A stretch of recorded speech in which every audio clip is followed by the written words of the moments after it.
Gente, eu tava passando por umas situações assim que foram muito difíceis nesse fim de semana. E eu não estava entendendo por que que isso estava acontecendo comigo. Deus, ele liberou algumas promessas sobre a minha vida, mas ele está me fazendo esperar.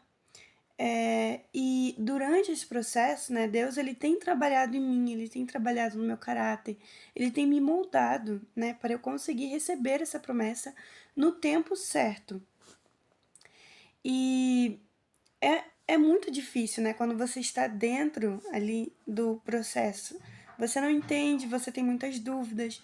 E Deus me trouxe muitas palavras de encorajamento, muitas palavras assim que eu precisava ouvir, sabe?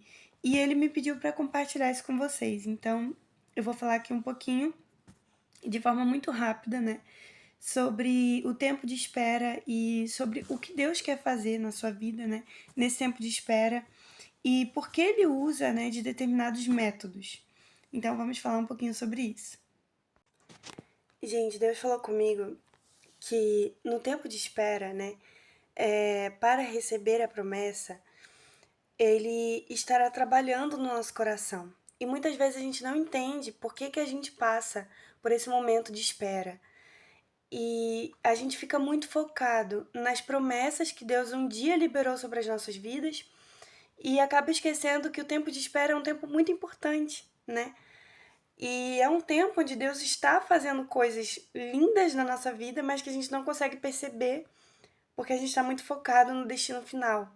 E acaba que a gente não aproveita o momento presente.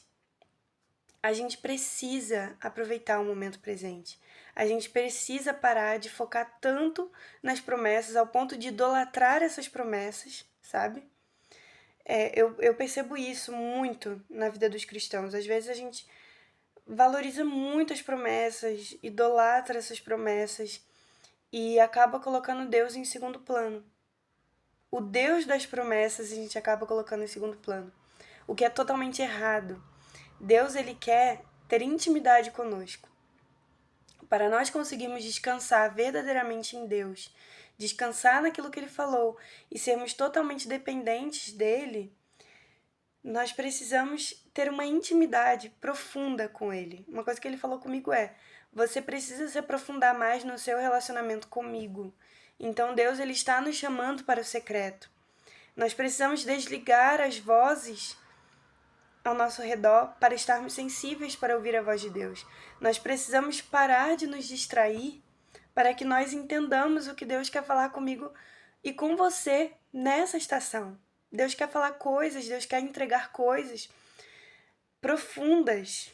Mas para ele entregar isso, nós precisamos ir para um lugar de intimidade, de secreto, de profundo com ele. E às vezes a gente foca tanto, gente, no destino final que a gente não aproveita a viagem. A gente não aproveita o que Deus está fazendo agora. E Deus ele quer que nós aprendamos a desfrutar, a aproveitar o momento presente, as coisas lindas que ele está fazendo agora.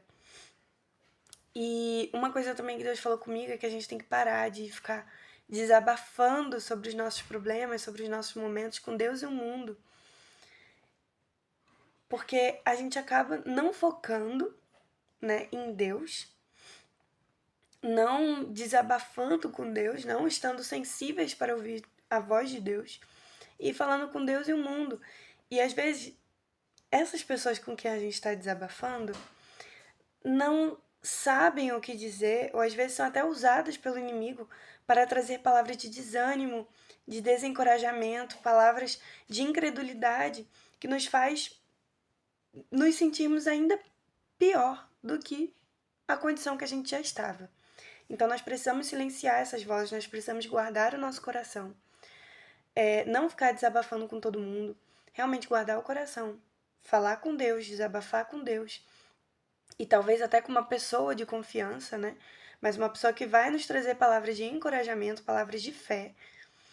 E conversar com Deus sobre isso, gente. Conversar com Deus sobre isso, ler a palavra, estar em intimidade, jejuar, porque o jejum nos torna sensíveis à voz do Espírito Santo. E isso é muito importante nesse processo de espera. Não só no processo de espera, né? Em todos os momentos. Isso deve fazer parte da vida do cristão, jejuar, orar, ler a Bíblia. Mas nesse momento de espera nós ficamos muito confusos, né? E uma coisa também é que a gente não entende os métodos de Deus. Deus, ele tem métodos. Muitas vezes você está nesse tempo de espera porque Deus, ele quer desenvolver a sua fé, ele quer te curar, ele quer te restaurar, ele quer moldar o seu caráter e você não está entendendo, né? Os métodos que Deus está usando para fazer isso. Mas você não precisa entender. Você precisa confiar no Deus da promessa. Você precisa confiar que ele vai fazer aquilo que ele disse que ele vai fazer.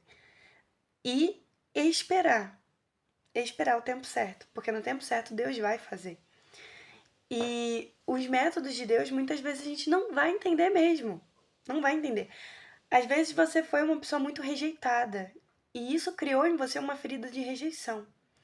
E agora Deus está permitindo situações de rejeição. Só que dessa vez não para te humilhar. Não, na verdade, a intenção de Deus nunca foi te humilhar. Tudo que acontece conosco é para um propósito.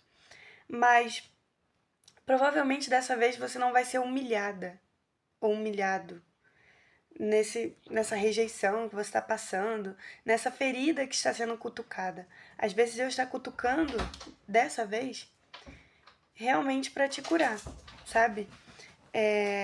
Às vezes você tá passando. Eu tô dando um exemplo aqui da rejeição, mas pode ser em qualquer coisa. Às vezes Deus está usando situações de rejeição, dessa vez, para te curar, sabe? Então, até você chegar à promessa, Deus, ele vai estar trabalhando em você. E você precisa confiar. Só confia, sabe? E é isso que eu queria dizer. Eu espero que Deus tenha falado ao seu coração. Eu espero de verdade que você tenha sido tocado ou tocada por essa palavra e que você possa aprender a descansar verdadeiramente em Deus, né? Colocar todas as suas questões aos pés da cruz e confiar em Deus verdadeiramente, esperando com paciência, e o Senhor renovará as suas forças. Eu creio nisso.